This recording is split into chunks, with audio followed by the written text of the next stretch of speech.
Hello everyone, my name is Cynthia and these are short video series about engineering books. So today I would like to continue my talk about JavaScript patterns, writing reusable code.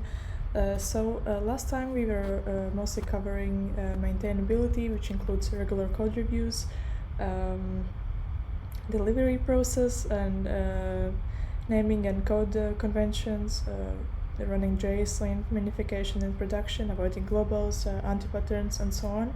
So these are very important topics for everyone who is new to the JavaScript world and starting just a new project or joining the company. Today we will talk about the objects.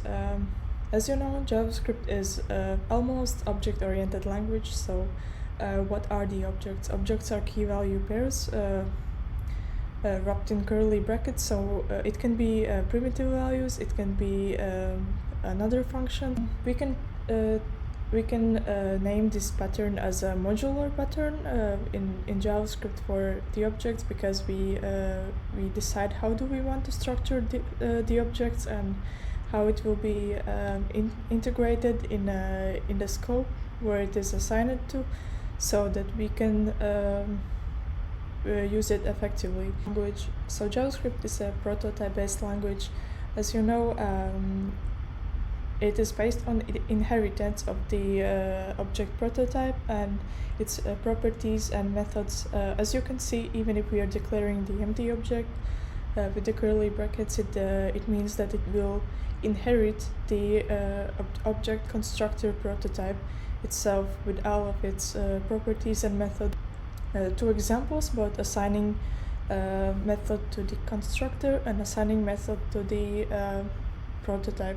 So I was trying to do some performance tests in the browser console to see the speed difference between assigning the method and memory allocation. But as you can see, testing the prototype takes a lot of more time than assigning the method to the object. The reason was that I was using the proto accessor, which is basically accessing the prototype of the object, and it is a lot slower than comparing to the assigning property to the prototype, because accessor needs to access the prototype before assigning new values, and it is also deprecated to use like I was trying to test in this example. And as you can see, in this method is added to the prototype list. It means that if we are declaring the new object with the constructor and we are assigning directly the method to the accessor, which assigns the method to the prototype, it means that any new object will also share its prototype, and this method will be available, but it is not the best practice, because if we have more functions and we have more methods to assign, we can easily rewrite these functions, or we do not want to be it doesn't have to be accessible globally. We can identify object constructor functions by the new keyword, which invokes the function with the object and with the empty object and its own lexical scope, and the prototype of the object constructor. It sounds a bit complicated, but it's just the type of inheritance, the basic behavior. As we can see, we can assign the new properties and methods to the reference of the object. If we are reusing the property of the constructor from its prototype, then it means that it's not getting executed twice, that it is accessible from the prototype and not generated each time from the constructor, which is very memory and time consuming. And Next, we will talk about the object factory functions, which means repeating operations when setting up similar objects. So object factory functions are functions which returns objects, and the main purpose is finding a way how to create this pattern of reusing it over again. So here we can see that Automaker is accessible by a constructor car, which generates the new constructor based on the available properties the parent constructor has.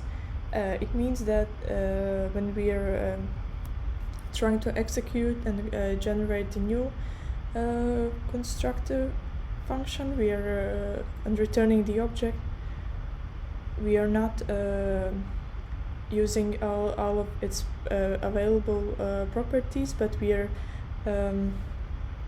scoping to the property which is actually initiated at the end.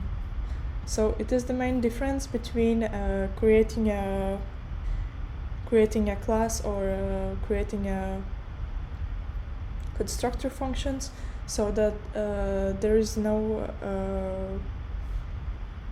new keyword which generates the new object, only the function which creates the object. As you can see here, the engine type is accessible from the parent constructor, where we define its method for getting the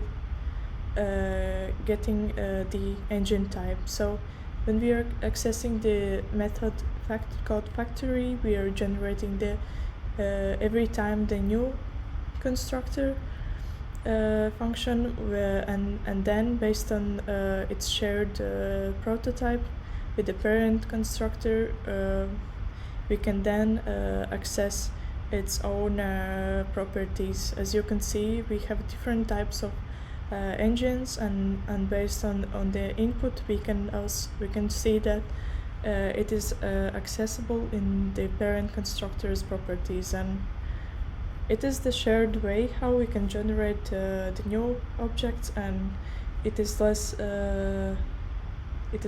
memory consuming. And if when ECMAScript 6 introduced classes,